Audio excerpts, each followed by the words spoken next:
Alright, it's time for the final part of our course. We're going to talk about the pelvic bones, the muscles that are attached to them, and the external genitalia, which actually tend to be attached to either the muscles or the bones in this area. Alright, so let's go ahead and get started. So you have seen almost all this stuff before. I'm not going to belabor it one more time, but I want you to draw, or at least pay particular attention to, right here we have the sacral promontory. Then we have a line right here called the arcuate line. I didn't label it, but just note that that's what's delineating the true pelvis below from the false pelvis above. Coming here, we cross over the pubic bone to the pubic tubercles, the pubic symphysis, and then the superior pubic ramus connects the pubic bone on each side to the ilium. Hanging down here, we've got the inferior pubic ramus connecting to the ischium, surrounding the obturator foramen. And that's essentially the makeup of the bony pelvis. We have these other bony landmarks that we'll bring up as need be. But let's go ahead and take another view here with the ligaments intact. We've got the sacrospinous ligament going between the ischial spine and the sacrum. Sacrotuberous ligament going between the sacrum and, excuse me, the ischial tuberosity. And in doing that, they're actually forming these channels out of the pelvis to get to the lower limb and other structures. The greater sciatic foramen is bounded by the greater sciatic notch here, and then we've got the ligaments medially. Likewise, we've got the lesser sciatic foramen down here, bounded by the ligaments, and right there, another important ligament, the anterior longitudinal ligament, connecting the anterior aspects of the vertebral bodies, and then the huge sacroiliac ligaments. We can see them anteriorly here. The anterior sacroiliac basically keeps the sacrum and the ilium in close contact with each other, and that's pretty important since so much force is transmitted through the lower limbs when walking, and it gets transmitted to the vertebra. If that got weak, we could have some bad problems. There are also some iliolumbar ligaments that further stabilize the pelvis relative to the vertebral column, and they're going to be coming from the L5 and L4 transverse processes and attaching to the iliac crest. Now, the spaces inside here, we have the gluteal surface on the outside. On the inside, we have the iliac fossa, and that's where our iliacus muscle that contributes to the iliopsoas is going to be. We'll see more of him in a little bit. And the pubic tubercle, very important palpable landmark just down here on the anterior aspect of the pubic bone. Let's take a look posteriorly, and there's our sacrotuberous to the ischial tuberosity and sacrum. And then the sacrospinous, a little bit less visible here, but still going between the sacrum and the ischial spine. And then our foramen, the greater sciatic foramen, lesser sciatic foramen, bounded by them. Nearby, we've got our supraspinous ligament, and it just kind of fans out as it reaches the coccyx and ends as the posterior sacrococcygeal ligaments. Now here, we've got the posterior aspect of the sacroiliac ligament right here, and this massive bunch of connective tissue that's holding the area together. There's actually another one called the interosseous sacroiliac ligament, but they're fairly continuous with each other, and their main job is to keep the sacroiliac joint intact. We can see another view of those iliolumbar ligaments here, so nice and clear. And when we look at the pelvis assembled, one thing you want to be able to do is just kind of have a basic understanding of the differences in sex that you'll see. When they're assembled, male pelvises tend to be a little bit sharper when you look at this angle of the inferior pubic aspect here, whereas in women it tends to be a little broader, as does the entire pelvic opening. It tends to be a little broader in women than in men, and that's because women are the only ones capable of passing a child through that space, and that is essentially the entire story right there. Now, that process is still difficult because the head of children is so large, but it's been pretty well kind of theorized and backed up by models at this point that if women's hips were to develop to become much more broad, it would actually compromise the ability to move, run, and walk efficiently. And spreading the femurs further apart along with the hips in general would tend to cause more problems than it would solve. So we're kind of on that fine line of optimizing the pelvis for both childbirth and for actually being able to move around. Now that we've got the bones of the pelvis reviewed, let's go into the pelvic diaphragm. These are the muscles that support the pelvic organs, and so they're actually going to be hanging down. So we've got here the pelvic floor, or the pelvic diaphragm proper, and then right here across the inferior aspect of the ischium, excuse me, and the pubis, we've got what's called the urogenital triangle. So we have several layers of muscle in this area that help support these organs, but the tricky thing is they also have to allow some things to pass through those layers to communicate with the outside. So the rectum, the vagina, the urethra, all of those have to be supported by these muscles and yet still maintain some opening to the outside, which creates a little bit of difficulty. So here are some of the muscles on a medial view, looking laterally, of the pelvic diaphragm. And this is a little bit confusing because we can't see it in 3D and because there's a lot of stuff packed into a little space. So what we're going to do is take it all back to the bone. So once again, we have a little bit more familiar view with the sacrum here, ilium, ischium, and pubis. And now we're going to add in the first layer. Right here we have a muscle called the obturator internus. We talked about it a little bit when we were in the lower limb. It's going to help actually rotate the femur laterally, but it's coming from inside the pelvis and it's exiting posteriorly. Nearby, off the ischial spine and connecting to the coccyx and sacrum, we've got the muscle here, the coccygeus muscle. And there's going to be another layer of muscle that kind of continues from the coccygeus across this way and forms a sheet that goes across the pelvis transversely. So it almost forms a funnel coming down from the pelvic bones. So right here, we're going to that and obturator internus are going to connect with that sheet. So we're going to layer it in. So now we've got the obturator internus, coccygeus is right here, and there's yet one more muscle we've heard about before, the piriformis, up here. So both piriformis and obturator internus have their effect on the lower limb, but they also serve to support and kind of bound things inside the pelvis. So now we can see, there's the ischial spine, and that coccygeus muscle we got to look at earlier. FYI, this is the muscle for dogs that lets them wag their tail. So it's going to their coccyx from the ischial spine, so if it were able to contract, we could wag our coccyx, but really don't try that too hard because you might injure yourself. But that's the tail wagging muscle for dogs. And if you have a particularly happy dog in your life, you might see a little bulge right at the base of the tail. Congratulations, you have just found the coccygeus muscle. Now, stretching anterior from it, we've got another muscle. It's called the levator ani, and because anatomists can't leave well enough alone, it's actually made up of 3 layers or 3 subdivisions. So the weird thing about the levator ani is that it actually comes partially from bone, but also from the fascia covering the obturator internus. So this tendinous arch is actually part of the fascia that covers the obturator internus, so not bone in the middle. It's attached to the pubis and the ischium, but in between, fascia serves as its origin. And the members of the levator ani muscle are the puborectalis, which goes from the pubic bone, and then wraps around posteriorly to wrap around the rectum, so puborectalis, pubococcygeus from the pubic bone out to just attached to the very tip of the coccyx, and more laterally the iliococcygeus coming from the ilium and this tendinous arch and wrapping around to get to the coccyx. And put them together and you have the levator ani. Add the coccygeus and you have the pelvic diaphragm. So there's levator ani, know the 3 members of it, and then when we add the coccygeus to it, boom, the whole thing's the pelvic diaphragm, and it basically forms a bowl. If you kind of put your hands together in front of you with your pinky fingers and the pads, the hypothenar eminences touching, make a bowl, you've essentially made the same sort of idea here. You've got a bowl of muscle, and you've got a hole in the middle to allow passage of different structures like the urethra, the vagina, and the rectum. In males, obviously, you will just have the urethra and the rectum, but the same basic idea holds in either sex.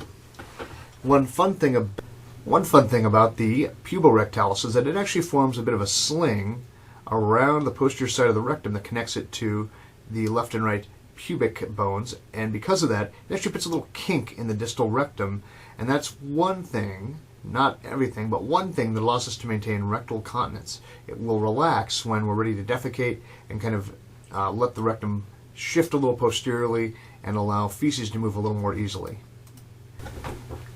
So now we're going to take another view of the same basic thing, but now we're looking at it from the outside or an inferior view. So it's as though the pelvis and external genitalia would be facing us, but they've been removed so that we can see the pelvic diaphragm. And we've got the urethra, the vagina, and the rectum here. So we've got female plumbing to contend with. And in between the vagina and the rectum, there's a region here, and this is called the perineal body. And the perineal body is not a very easy to find distinct structure, but functionally it's very important. It's a little knot of connective tissue that allows everything else to be anchored in this area. So the integrity of that connective tissue not only keeps the pelvic diaphragm fairly well toned, but also the layer of muscle that we'll see on top of it a little bit later, called the urogenital triangle. So here we've got our same layers of muscle. Nearby we've got the sacrotuberous ligament right there, cut on this side. Sacrospinous ligament likewise. And now there's our obturator internus muscle. It's basically forming the wall of this area. It's kind of sitting up transversely, and we can see some of these other muscles are adhering to it, or at least to its tendinous arch of fascia. So our coccygeus is right here, ischial spine to the distal sacrum and coccyx. Then we've got our levator ani, puborectalis, makes that sling, pubococcygeus a little further back, and iliococcygeus a little further back. Now, before anyone gets too upset, you may note that the pubococcygeus here, let me get him, animated this in a little bit oddly. So the pubococcygeus doesn't always necessarily make it directly to the coccyx, but it does make it to a little connective tissue band extending from it, hence the name. So don't worry if it doesn't quite make it all the way to the tip of the coccyx. And then the iliococcygeus, the last member, the most posterior, comes from the ilium and the tendinous arch across over here to the coccyx and back. So remember those three layers. Now, three-dimensionally, these are actually not flat. They're forming a bowl. So remember, the bowl's coming out of the screen toward you. So the funnel tip would be coming out this way. Same basic idea, but now we have a male set of plumbing. So urethra and rectum right there. We still have the perineal body in between the two. It's a knot of connective tissue. I'm not going to try to find one particular spot and demand that you identify that, but you should know that this is the region where the perineal body is located. And here we can see the dorsal veins of the penis going on the underside of the pubic symphysis. We'll talk more about those when we get to the external genitalia themselves. And then here are layers of the pelvic muscles. Once again, obturator internus forms the wall, and extending from it we have our three members of the the levator ani, puborectalis, pubococcygeus, and iliococcygeus. And then finally over here we've got the coccygeus itself as well. So that makes up the pelvic diaphragm. The problem is we have yet another layer of muscle to deal with in the pelvis that's laying on top of this. And instead of being a funnel, it's more of a sheet. And it's a triangular sheet called the urogenital triangle, and it basically fills this space here. So the boundaries of it are going to be the pubic symphysis, stretching along the inferior pubic ramus, ischiopubic ramus here to get to the ischial tuberosity, then across. It actually makes a little bit of a V up here because it's going to attach to the perineal body instead. I put a triangle in here because it's called the urogenital triangle, but it's really more of kind of cursor arrow-shaped looking thing. And then to the opposite side, ischial tuberosity, ischiopubic ramus, inferior pubic ramus to the pubic symphysis. So those are the boundaries of the urogenital triangle. Let's take a look at what this looks like in practice. So now we've got our pelvic diaphragm. It's still here, but the anterior part of it's been covered by these structures. So we've got our inferior pubic rami there, ischiopubic ramus and ischial tuberosity making up one side, then the other. Stretching across, we don't have a bone going between the ischial tuberosities on the right and left, so we have some muscle and connective tissue. The muscle in this area is called the superficial transverse perineal muscle, and it's going right there and anchoring to that perineal body. So the perineal body is serving the role of an attachment point right here in the middle and helps organize the muscles of this area. And that's why damage to it, such as an episiotomy that goes straight posteriorly, can sometimes cause a lot of problems in pelvic pain and instability thereafter. Now, let me back up a little bit. Obviously, we have removed a lot of stuff to get to this view, so let's take a look at a little more superficial view of this area. Now, the space between the urogenital triangle and the pelvic diaphragm, deep to it, let's back up yet one more time. This space is not just open, it's packed full of adipose tissue, and there it is. That space is called the ischioanal fossa, and it's basically the space between the ischium and the anus, and it's packed full of fat and nerves and vessels. It's a real pain to deal with. And then we've got not only fat in that area, we have fat extending between the urogenital triangle superficially and the pelvic diaphragm deep. So we've actually got recesses in here. So there's a lot of fat in that area sitting between these layers. Now, why on earth do we care? Well, we care, and here's yet another view. Pelvic diaphragm here, urogenital triangle hanging on top of it. We care because abscesses, infections, or other problems in these areas can actually move through different planes and actually set up shop inside the area between the pelvic diaphragm and the urogenital triangle right there. So a lot of problems can happen if infectious material, purulent material is able to spread all the way around in through that adipose tissue of the pelvis, because there's not really too many layers preventing it from spreading around superficially. Thankfully, there are some layers that prevent it from going deep into the pelvis, but again, even that is negotiable when you have fistula forming and long-standing inflammation in an area. Alright, so let's do a few practice questions. Take a moment, pause the slide, come back when you're ready to answer.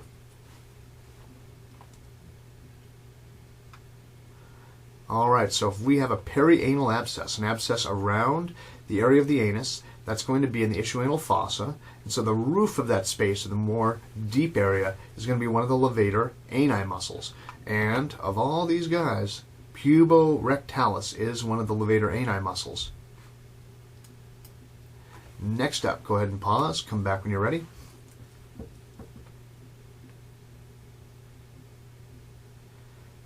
Alright. This is a very common event, and I'm certain I'm not the only one in the class who's actually had this happen to them as a child. So basically, this is a straddle injury. It can happen when someone is walking on a balance beam, their feet slide and they come down on their crotch. Bikes are common. Basically, anything where you have a person falling and their pubic bone stops their fall can fracture it, and it is indeed the pubic bone that is going to be the thing that's broken here. Now, one thing about straddle injuries and other pelvic injuries that are kind of nasty is that because the pelvis is a ring, it almost never fractures in one spot. You generally have two fracture points because a ring doesn't just break, a rigid ring doesn't just break in one place. If it breaks, it tends to break on one side and a little further away, so you have a loose fragment. So now let's take our knowledge of the urogenital triangle and the pelvic diaphragm and actually put it to work and see how the various reproductive organs are organized within that space and how they're anchored to various structures in there. We're going to start with male external genitalia, and not, I hope, out of latent sexism on my part, but because the structures are just larger, it's easier to see the fascial planes involved, and when we see the homologous structures, not the same, but homologous structures in female anatomy, hopefully those planes and locations will be a little easier for us to follow and understand. So here, we can say that we've got here our urogenital triangle, no problem there. Several authors also call this area the anal triangle, so just if you hear that, they're referring to this area posterior to the ischial tuberosities and going to the coccyx. And it's called the anal triangle, often of the perineum. The perineum is the entire, basically, undercarriage of the human body. It's the anal area, it's the external genitalia, so perineum is that area. Not to be confused with peritoneum, which is the space inside the abdomen. I'm not a fan of the fact that those two structures are so similarly named, but we are stuck with it, so just be aware perineum is what we're talking about here. So in this anal triangle, we can see deep to the fat that fills the space are pelvic diaphragm and levator ani. So there's iliococcygeus, puborectalis, puborectalis, all those structures we'd expect in the levator ani. Now we're also going to see the external anal sphincter, and this muscle literally makes a circle around the anus, so that's why it's the sphincter. It's very much connected to the levator ani, but because it doesn't anchor itself to any other bones, it's a separate structure. It is skeletal muscle, as are the muscles of the levator ani, so we are actually in willful control of those. And here, let's take a look a little further anterior. There's our perineal body, that organizing knot in between the anal and urogenital triangles. It's right in the midline here of the urogenital triangle's posterior border, and extending from it to the ischium, ischial tuberosities to be specific. We have the superficial transverse perineal muscle, then extending anteriorly. From there, across the ischium, we have the ischiocavernosus muscle. And one of the things that's unique about, well, not unique, but special about this muscle is it's coming from the bone here, but it's wrapping around one of the erectile tissues of the penis, which we can actually see just starting to form right here. So the ischiocavernosus muscle is coming from the ischium, and it's covering one of the erectile bodies called the corpus cavernosum. We'll see a lot more about that in just a moment. Over here, we have the bulbospongiosus muscle. The base of the penis in the perineal view like this is often called the bulb of the penis, and hence bulbospongiosus muscle. And it's going from that bulb, this little kind of swelling here, off to the shaft of the penis, and specifically covering the other erectile structure in the penis, the corpus spongiosum. So we have a corpus cavernosum and a corpus spongiosum, and we have muscles going to each. You'll note that there's actually two ischiocavernosus muscles, one on the right and left, because there's two corpus cavernosum deep to them, helping to form the shaft of the penis, and then a single corpus spongiosum extending out, covered by the bulbospongiosus muscle. And just play with those words until it actually makes some sense. Bulbospongiosus covers the corpus spongiosum, and the ischiocavernosus covers the corpus cavernosum. And if that sounds very Harry Potter-esque, you're doing it right. Now, in between, we have a little thin area covered by connective tissue. This is called the perineal membrane, and it's covering a muscle layer that's even deeper to this. That's the deep transverse perineal muscle. So let's take a look at these same structures. We're going to do a transverse line right through the bulb of the penis there, and here's what we're going to see. Obturator internus here and here is making up the wall of the deep perineal structures. We've got the levator ani muscles hanging down, and because it's a cross section, we don't see them looping around the rectum or towards the coccyx, but we're seeing them in this section right here. The space between the obturator internus and levator ani is that fat-filled ischio-anal fossa. And now here, we're looking at the structures that were on the last slide, but in a transverse way. So we have the corpus spongiosum deep here, covered by the bulbospongiosus muscle. And then we have the corpus cavernosum here and here, covered by the ischiocavernosus muscle. Now, the last slide, let's back up, you'll notice all that superficial tissue had been removed. And that's basically all the stuff that's hanging out here. You'll notice a lot of adipose tissue, that hasn't changed, but we have some specific layers of fascia in this area that are actually kind of important. So we're going to belabor those for a minute. But just before we do, we've got our deep transverse perineal muscle present deep to the muscles and erectile tissues of the external genitalia. And one thing I want you to note about it is it's present in this plane, but it gets especially thick around the urethra, and that's going to be called the sphincter urethrae muscle.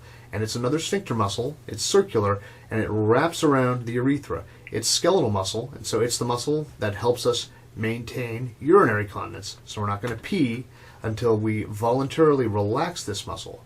Now, nearby we have some bulbourethral glands. They're actually going to have a duct that goes into the urethra and now helps lubricate it so it doesn't get dried out. And now we're going to take a look at the same structures in a sagittal view. So yet another cut. Hooray. So now we have the male genitalia right on the midline. We've got that deep transverse perineal muscle, specifically its sphincter urethrae, the sphincter that wraps around the urethra as it passes through, constricts it, and only relaxes when we need to urinate. There's that bulbourethral gland. We can actually see its duct illustrated in here going to the urethra. And then the corpus spongiosum is right here, and we have the bulbospongiosus muscle covering it. Now, one thing to note is the muscles that cover the erectile tissues only cover their proximal parts. The shaft of the penis itself does not have a muscular coating. That's only in the perineal region, only in this area very proximal to where these erectile tissues begin. Got our pubic symphysis right here for use as a landmark. There's the perineal body, that knot of connective tissue that helps organize and strengthen all the structures in this area. And here's the external anal sphincter We've seen it before in the GI course. We'll be seeing it again here. And now, let's take a look at the fascial layers. Now we're back to the coronal view, but we're going to spend time looking at the actual fascial layers that cover this area. And I wouldn't teach it if it wasn't important. And it's important because infections or fluid building up in here due to hemorrhage or fracture can actually manifest differently depending on exactly what layers that fluid is forming between. So the roof right here is the perineal membrane, and it's going to be the thing that these erectile tissues are anchored to superiorly. So they're hanging down not only from the bone, but they're also attached to that perineal membrane. So we've got fascia covering the erectile tissues themselves. This is called deep penile fascia or Buck's fascia.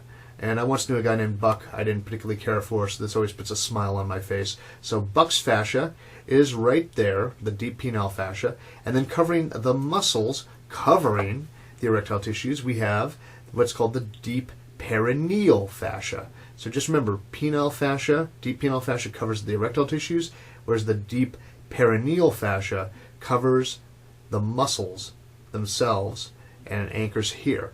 Now if there's deep perineal fascia, there also has to be superficial perineal fascia. This is also called Colles fascia.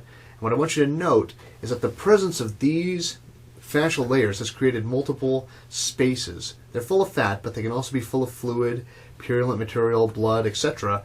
when we have some problems in the area. So between the skin and the superficial perineal fascia we have a space. Between the superficial and deep perineal fascias we have a space. And above the perineal membrane we have a space where all these things can have fluid develop. So what are these spaces? I'm glad you asked. They have names, naturally enough. Subcutaneous fat here is continuous with the Camper's fat of the abdomen. It's also sometimes called dartos fascia, that superficial area, but Camper's is good enough. Subcutaneous fat's better. And then between the superficial and deep, we're going to have the superficial perineal space.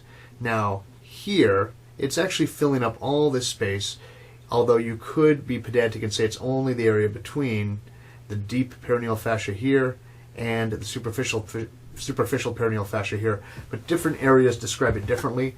I like the fact that this includes the erectile tissues and their muscles. So for the purpose of this course, we're going to call this whole area the superficial perineal space. It just also happens to contain these erectile tissues and their muscles.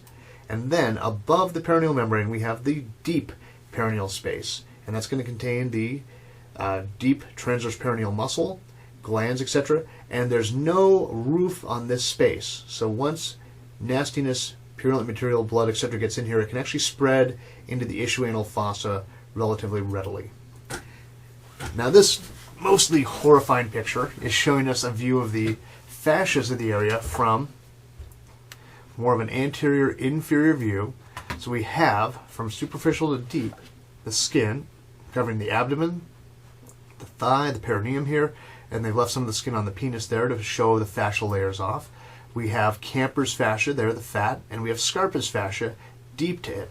One thing I want you to note is Scarpa's fascia is not continuous with the fascia lata of the thigh. It's actually sealed off from the thigh. That's what this dashed line is showing. But it does continue around the posterior side of the urogenital triangle, and it's sealed off to the posterior side of the urogenital triangle and then comes around here. So purulent material, blood, etc. in the abdomen can spread into the perineum and vice versa, but it's not going to spread into the thigh. Covering the tissues here, we have that superficial fascia of the penis or the scrotum and superficial perineal fascia right there. If we cut that open, then we get to the deep fascia of the penis, or the Buck's fascia, deep to there. All right, now, another horrifying picture for you. Why do we care? Because those straddle injuries we talked briefly about earlier can happen, and we can get fracture, or we can even get bruising or rupture of the erectile tissues. And in the male, the corpus spongiosum contains the urethra. So rupture of that corpus spongiosum can actually result in extravasation, basically urine flowing out of it into the surrounding tissues. So if someone comes into the ER, and hopefully they do come to the ER, with something like this where they have redness, bruising, blood kind of settling into the scrotum and the genitalia, it's a pretty good sign that you've got not only bleeding into the area, but possible urine extravasation as well. So, depending on exactly where the rupture happens, this can manifest in slightly different ways. If the rupture happens more distally here, goes through the buccal fascia and then into the urethra, we can have that extravasation of urine and blood, and it actually separates the deep penile or buccal fascia away from the erectile tissues themselves. And this will be constrained to the penis since the buccal fascia is adherent up here to its site of origin. But if this happens more posteriorly and goes through the superficial, deep perineal membranes as well as that deep penile fascia, and we wind up with rupture and bleeding into this space, then we're basically in the Camper's fascia. And if we're in the Camper's fascia, that urine and blood can not only fill the perineal subcutaneous tissues as well as the penile tissues, it can actually go up into the abdomen and separate these layers here. So if it's bleeding into the superficial space, it can actually be continuous with the Camper's fascia up here, but sometimes it will actually separate the Scarpa's fascia from the underlying muscles, tissues there as well. Now that's confusing, and I'm not going to go out of my way to make you guys delineate every little piece of information on this slide. So just know that these fascial layers do manifest in different types of extravasation, injury, and bleeding. Let's go over those fascial layers again, because this is the nuts and bolts that I do want you to know. From the skin, we then have superficial penile fascia. Down here in the perineum, we have the ischiocavernosus muscle, and it's covering the corpus cavernosum. Don't worry if you're not completely clear on that. We're going to cover the actual shaft of the penis and the structures that make it up in just a moment. Nearby, the bulbospongiosus muscle covers the corpus spongiosum. And as those muscles go away, what we're left with on the shaft of the penis is the deep penile fascia right there. And these muscles are covered, and the sheet's been kind of partially dissected here, but you can still see it. They're covered right here by that deep perineal fascia. Now up here, we've got our external abdominal oblique splitting to allow the spermatic cord to come through. We haven't really talked much about the testes, but they're coming as well. We've got the spermatic cord puncturing the body wall, going through the external abdominal oblique down towards the scrotum, which has been removed in this donor. Alright, so let's talk about the actual structures that make up the shaft of the penis. It is going to be made up of 3 separate erectile tissues, the corpus cavernosum here on the left, corpus cavernosum on the right. They fuse to form a single corpus cavernosum on the shaft of the penis, and then we have the corpus spongiosum containing the urethra. Because it's inside there, it's often called the spongy urethra. So if you hear that, it's not that the urethra itself is full of holes, it's that it's traveling through this spongy body here, which is what corpus spongiosum means. So it's extending from the base of the perineum, there's the bulb, and it gets pretty small. It's actually being shown a little too big in this structure, in this illustration here, but it stretches out along the shaft of the penis. It's been removed, and the glands of the penis, the actual Darth Vader looking cap that sits on top of it, is continuous. It's part of the corpus spongiosum. So even though it gets very, very narrow along the shaft of the penis, it expands out tremendously to form the glands. Not the glands, not with a D, but the glands. G-L-A-N-S. And there's all the stuff I just said. Now if we take a cross section through the shaft of the penis, we can see these structures here. Pick for yourself. Does it look like some sort of a weird alien insect thing, or does it look like Kenny from South Park? You let me know your preference. So here, on the ventral side, we have the corpus spongiosum, full of holes. Now the corpus cavernosum is full of holes as well, but this is what we call this one here. The corpus spongiosum contains the spongy urethra.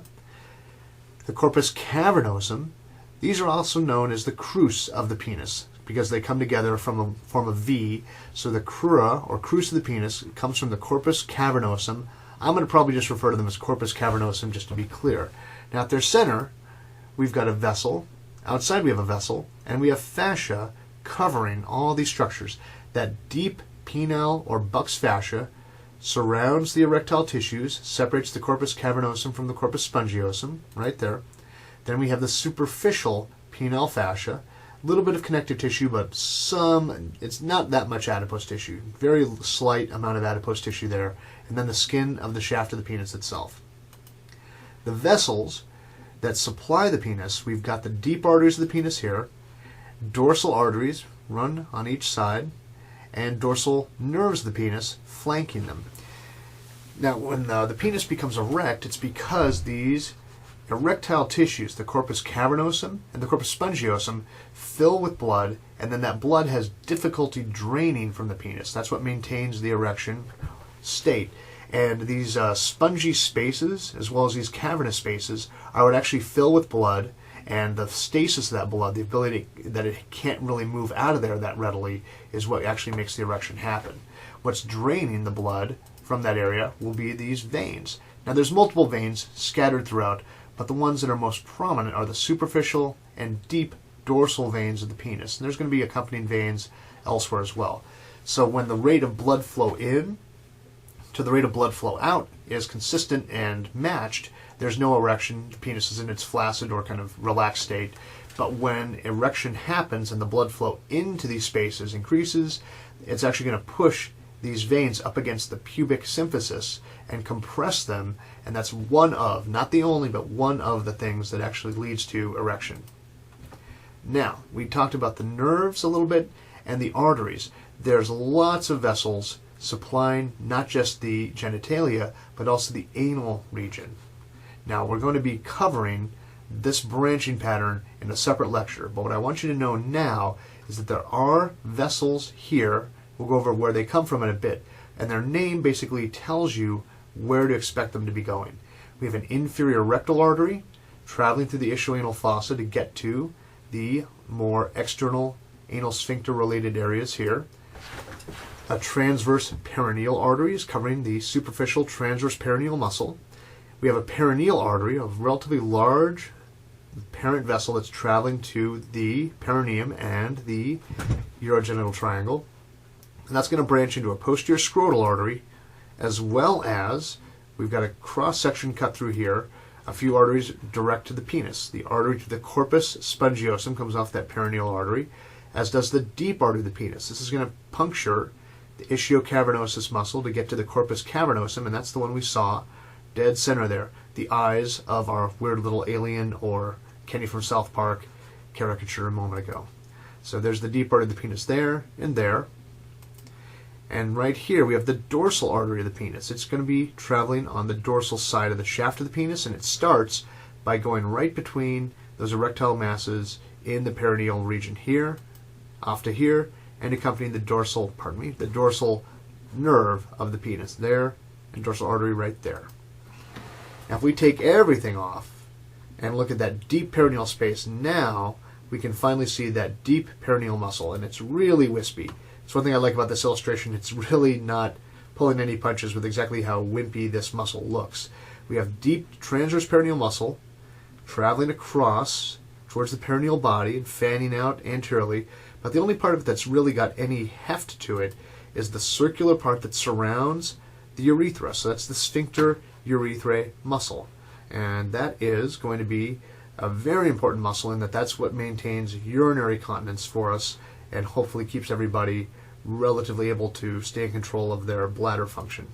We've got those bulbar urethral glands going out to lubricate and keep the urethra moist so that when urination happens, it's able to happen easily. And way up here, there's that dorsal artery and nerve of the penis heading off to the dorsal side, and right there, there's that dorsal vein. The deep dorsal vein of the penis gets compressed against the pubic symphysis there, which makes the blood flow through the penis a little less efficient. Here's yet another view, because getting to understand this stuff takes a little bit of persistence and multiple views to let it click in. Right here, I'm jumping ahead a little bit, but we'll get to the branching patterns of all these vessels here in a little bit. But right here, we have the common iliac artery giving off the external iliac artery here and here, as well as the internal iliac artery here and here. And of those branches, one of them is called the internal pudendal artery. So the internal pudendal artery and vein are going to travel across the inferior side of the levator ani. I'm going to travel to the perineum. You're going to be alongside the pudendal nerve. Now at this point, I have one complaint to make for the people who named stuff. I think we're stuck with it, but at this point, it's kind of funny that we have the little remnant of anatomical and social history in the naming of these vessels and nerves. So we have the internal pudendal artery and vein, we have the pudendal nerve nearby. This was named in an era when people weren't particularly keen to talk about the anal or genital regions, and so when this was named, it was named pudendal. And pudendum and pudendal means shameful. So it's the shameful vessels and the shameful nerves.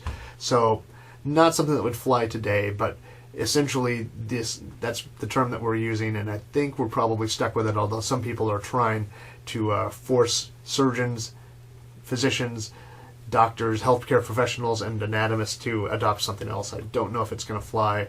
Momentum is a tough thing to generate to get over that kind of inertia. Anyhow, there we go. There's the blood supply to the external genitalia and the outermost area of the anus. That's going to be the internal pudendal artery and vein, giving off an inferior rectal artery and vein. Posterior scrotal, named for where it is. That dorsal artery of the penis leaves and travels across the superior side of the urogenital triangle to get to the dorsum of the penis. And then that deep dorsal vein of the penis, present here, traveling just underneath, deep to, or inferior to, the pubic symphysis, so it can be compressed right there. There's also a superficial dorsal vein that has a little more easy drainage into the superficial fat in this area. Campers right there. And then here, inside the pelvis, we have a prostatic venous plexus. So from the penis, that blood is going to go under here through the deep dorsal vein of the penis to get to the prostatic plexus and drain back into these iliac network of veins. So now we're going to go through the inguinal region, where the abdomen gives way to the thigh, and its role in allowing the spermatic cord to travel through the body wall to reach the scrotum. So we have our inguinal ligament, this inferiormost portion of the external abdominal oblique going between the anterior superior iliac spine and the pubic tubercle here, and just superior to it there's a split in the fibers of the external abdominal oblique to create what's called the superficial inguinal ring. It's an actual space here. There's going to be a lateral crus and a medial crus, those two bends on either side, medial and lateral, that allow the spermatic cord to travel through. The ring itself is the space formed by the gap between the two, and between the medial crus and lateral crus, we've got intercrural fibers that connect them. So the reason we care about this is because this region is a very frequent site for herniation.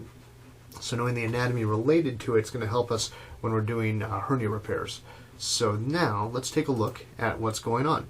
The reason it's there is because, for reasons I don't fully understand, the testes cannot operate properly at body temperature. They need to be a little bit cooler to allow spermatogenesis to occur. The best explanation I've read on this, which is still not 100% satisfying, is that the biochemical cost of changing the way that males produce sperm is so tremendously difficult or so impossible to go back on that it's more advantageous to actually just find ways to gradually cool the testes by putting them outside the body.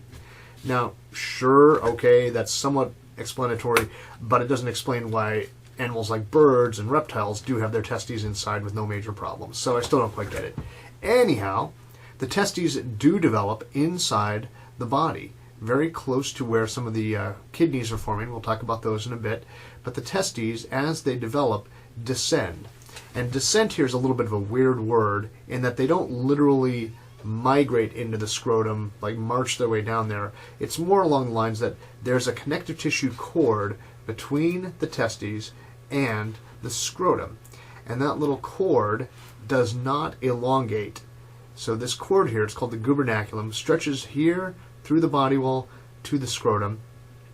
And that cord, that gubernaculum, does not elongate at the same rate as the body does. So as the body of this child gets larger and larger, the testes get pulled relatively further and further inferiorly until eventually they have to puncture through the body wall to reach the scrotum. And that's what forms the spermatic cord, and then the testes move into the scrotum and hang out there inside, or kind of sitting on, a small pouch of peritoneum that got stuck in the scrotal swellings during early development.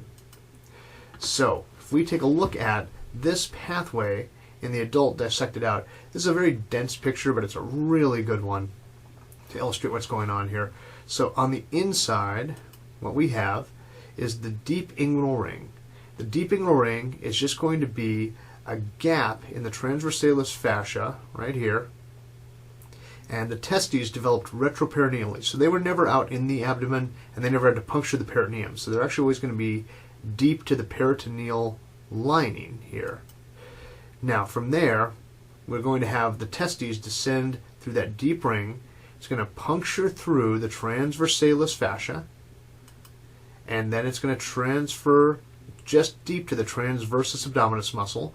It needs to keep going more and more distally, so then it's going to have to go through the internal abdominal oblique muscle, and then last it has to get through the external abdominal aponeurosis, which forms the superficial inguinal ring right out here.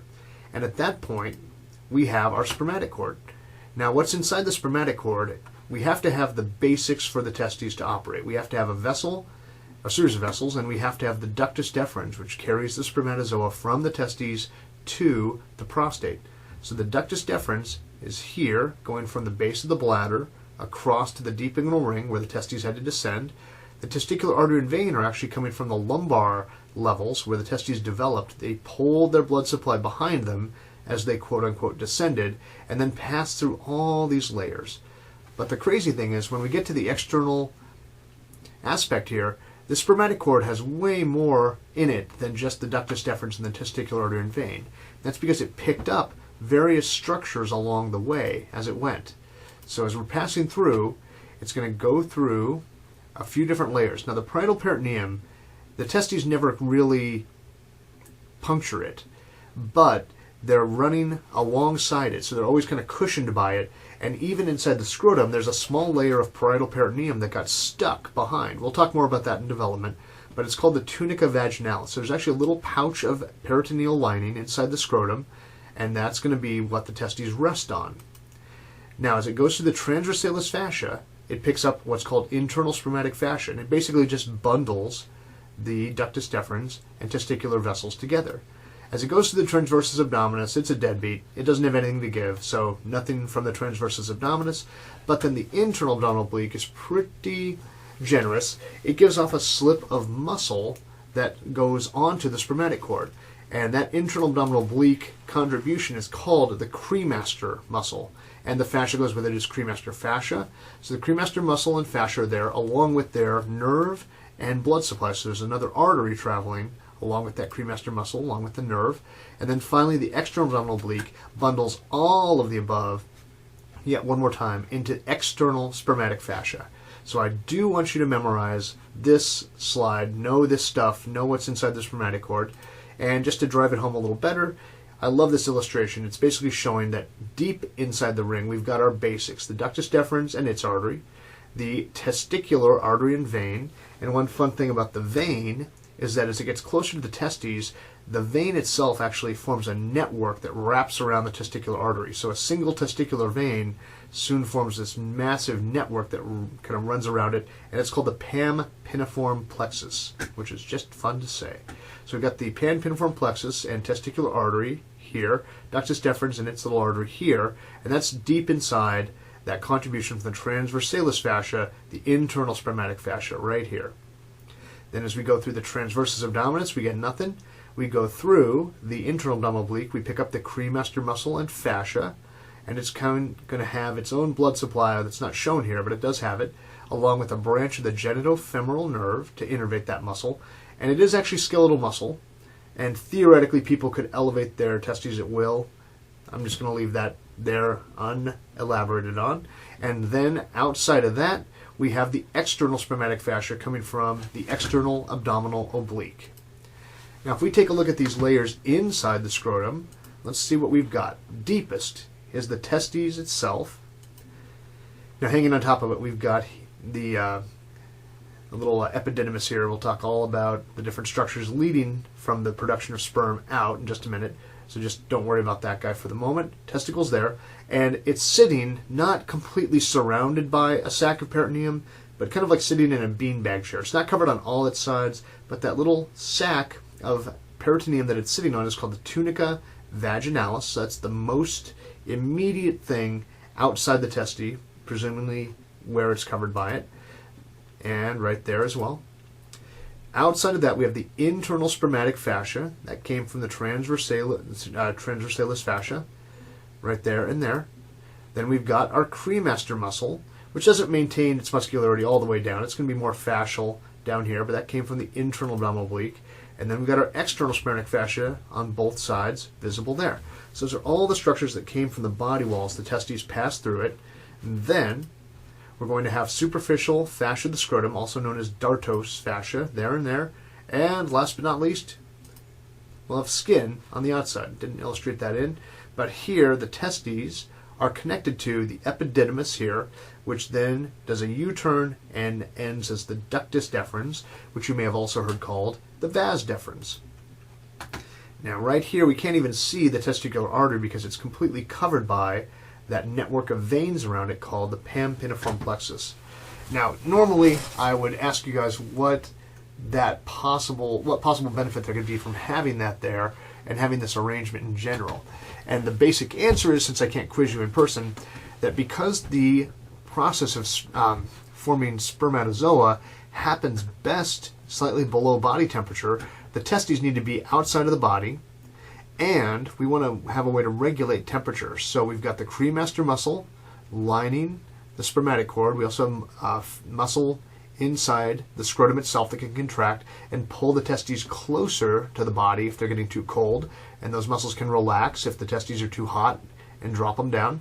And the pampiniform plexus is actually a nice contributor to this process too, because as venous blood returns from the testes towards the body, it's been cooled by its time outside, and so as it's wrapping around the testicular artery, it's actually cooling the blood that's traveling to the testes, and make sure that that blood is a little bit less hot than it would be otherwise. So all that's there to make sure that spermatogenesis can perform properly at its preferred slightly less than body temperature. And one reason, one thing people will frequently do when there's infertility issues is they will actually make sure that the male is not wearing constricting garments, not having on tighty whities that keep the testes pressed up against the body, but actually allows the spermatozoa to form at their normal and kind of preferred temperature. All right, so now let's talk about the anatomy of this area. We don't get to go into a great deal of detail about the physiology, endocrinology, and development of these cells, which is frankly fascinating, but we'll leave it with the anatomy. Inside the testes itself, its outermost layer is called the tunica albuginea, called the whitish coat or the whitish layer, and it's a very tough connective tissue structure. It's a capsule basically, but it's really tough. And for all the males in the crowd, this is heavily innervated and is the thing that is responsible for the pain of being kicked in the crotch. So right there, when the tunica albuginea gets traumatized, that's what actually causes that significant and horrible pain. So we have little trabeculae of it that are going down and separating the inside of the testes into seminiferous tubules. And that's basically a huge network of ducts. These tubules are what produce the spermatozoa, and Sertoli cells, Leydig cells, are going to help them in that process by releasing testosterone and transmitting it properly so that the formation of those cells will happen appropriately. That's more endocrinology, so we'll leave that alone for right now. The pathway that it follows, so that each seminiferous tubule will drain to what's called a network at the base here, or at the hilum of the testis, called the rete testes, or the network of the testes, and from there it'll pass through efferent ductules to reach the epididymis. And the epididymis has a head, a body, and a tail.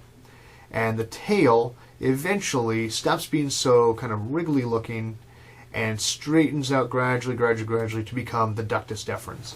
Now I'm not going to pick an arbitrary spot here and demand you tell me exactly where the tail ends and the ductus begins. Just know that the ductus is the more distal portion, the head is the expanded portion in contact with the efferent ductules, and the body is the part that's heading inferiorly this way. That'll be good enough. Alright, that's it for anatomy of the male reproductive organs.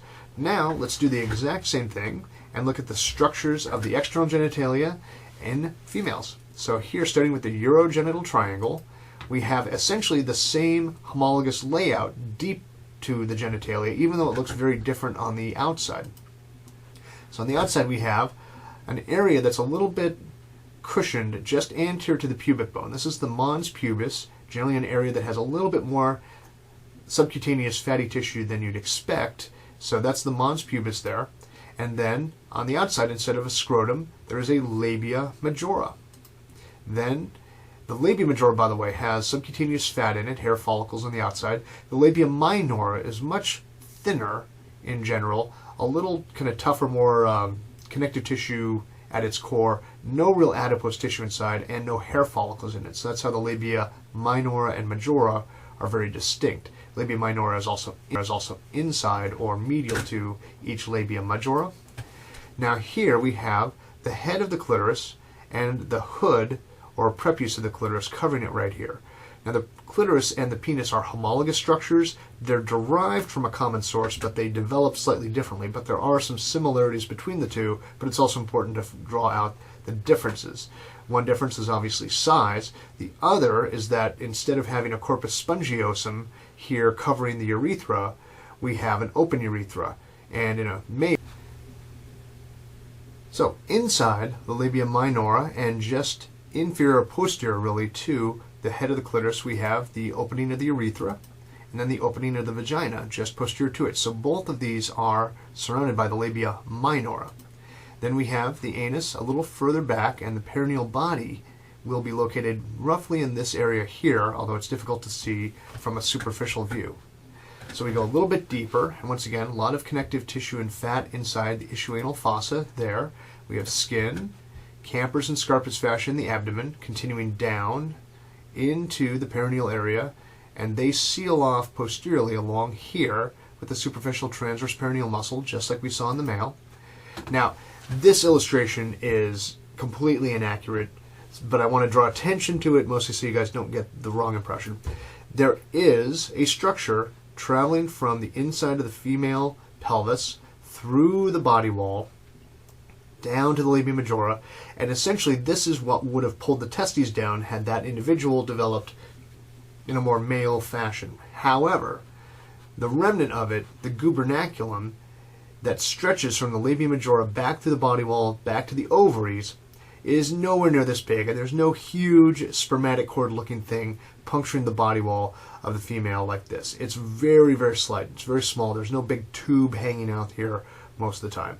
So essentially, yeah, there is a homologous structure in here that punctures through, and it's called the round ligament of the uterus, and it's the remnant of the structure that would have pulled the gonads down to the scrotum had a scrotum developed and had those gonads been testes. So there are similar structures there, but they're nowhere near this pronounced, just FYI. Now, the superficial perineal fascia is hanging out here. It's that subcutaneous fat that's hanging out just in front of all that.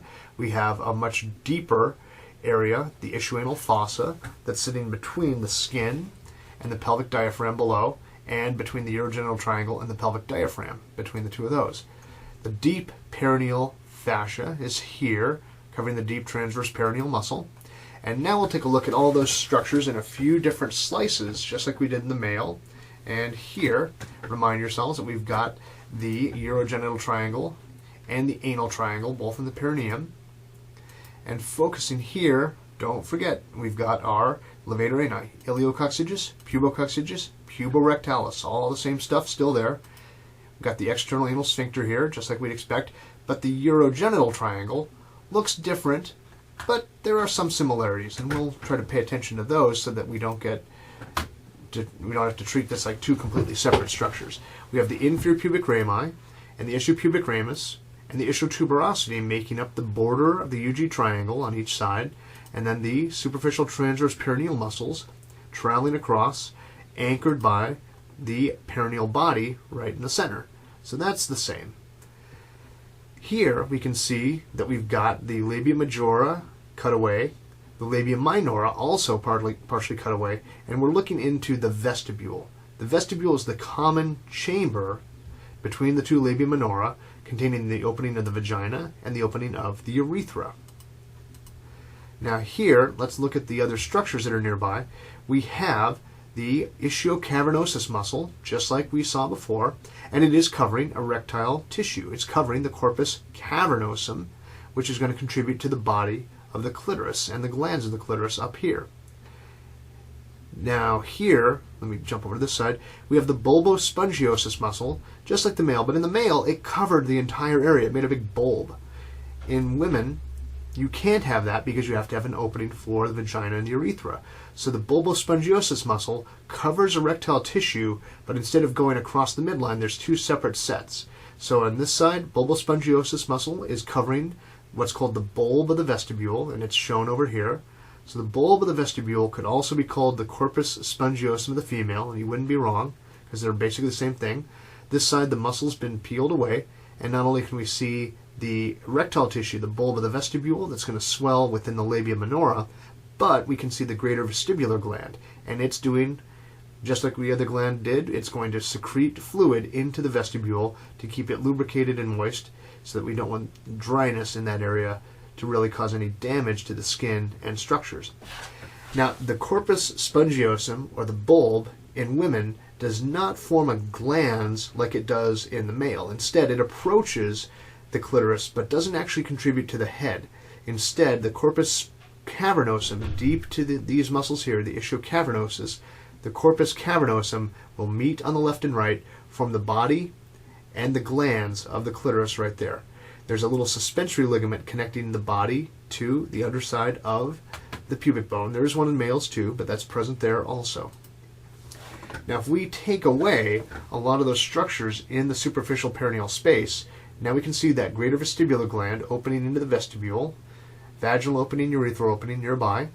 Here's that vestibular bulb, or corpus spongiosum, and it's going up to and approaching the body of the clitoris, but doesn't quite make it to the head. Out here, this illustration is also a little under demonstrative. The crucis of the clitoris does go back a little bit further. It goes about halfway back in the dissections I've done to here. So that's going to be coming on the right and left to fuse to form the body and glands of the clitoris. And that's going to be covered by the prepuce, or the hood of the clitoris, by the skin that's over there. There's a suspensory ligament nearby keeping it in place. And the perineal membrane is deep to all these structures in the superficial perineal space. If we peel that away here, then we get to see some of those deeper structures like the deep transverse perineal muscle, forming the sphincter urethrae right there, but also it's going to form some circular fibers around the vagina. So these are called the sphincter vaginae muscles when they're present. They're not always easy to see, but because we have multiple structures passing through that deep perineal muscle, deep transverse perineal muscle, we're going to have sphincter muscle here for urinary continence and a sphincter muscle here around the vagina that's allowing it to maintain tone and contract as well. And these are all skeletal muscles. And like any skeletal muscle, they can become weakened and atrophied with lack of use, can lead to urinary incontinence, sexual dysfunction. And so the exercises people tend to do to keep those muscles strong are called Kegel exercises. And basically they can be done anywhere. And even if you're in the classroom, I'd encourage everybody to do a Kegel real quick, men and women. And it's not even that awkward since we're all sitting at home now. But Kegel exercises, you basically clench the perineal muscles, hold them, and keep them strong so that urinary, rectal continence, sexual function is maintained at a fairly good level. So Kegels, important things to do, especially for people who are rehabilitating to injuries from this area or atrophy. And knowing what Kegels are allows you to appreciate the greatest joke that ever aired on national TV. Alright, so as you all know, I'm a huge nerd, and this is Futurama. It's a show that was created by the same guy who did The Simpsons. It takes place in the future, and right now we're in a futuristic gym with lots of aliens doing their workout and so forth, and we only have 6. As we're walking by, pay attention to the name of the exercise machine that we're about to see. Here we go.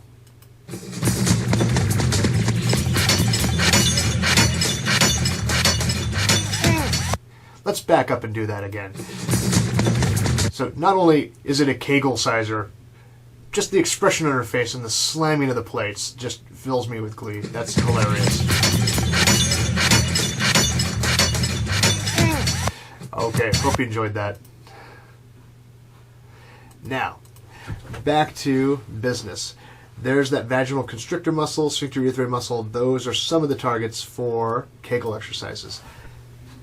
At this point, we're now going to take a look at the coronal section through the female perineum. We're going to take 2 slides to go through the urethra and another at the level of the vagina. So here, just like before, we've got the wall of the pelvis here formed by the obturator internus muscle sitting on the obturator membrane. The levator ani is stretching down from it to interact with structures here in the deep perineal space.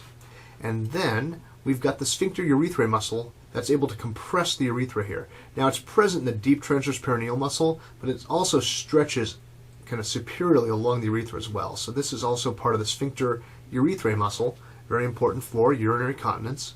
And then we got the urethral opening here. You can note that there's multiple little glands present in here that help lubricate the urethra and keep it from getting dry. We got the vaginal opening just posterior within the vestibule.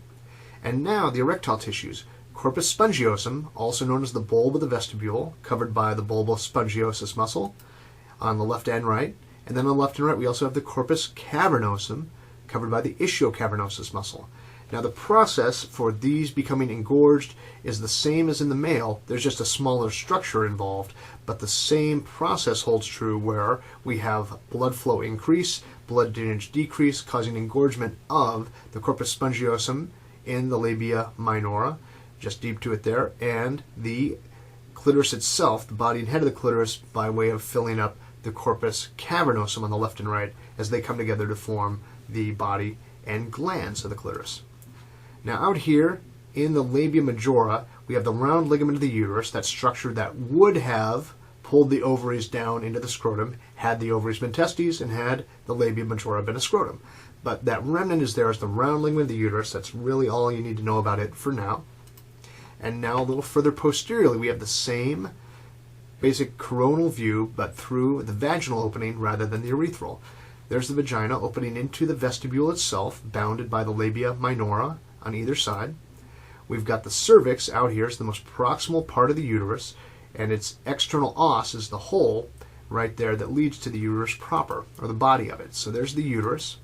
That round ligament of the uterus right there is coming from, originally it's actually coming from the ovaries to the uterus, and then from the uterus down through the body wall to get to the labia majora right there.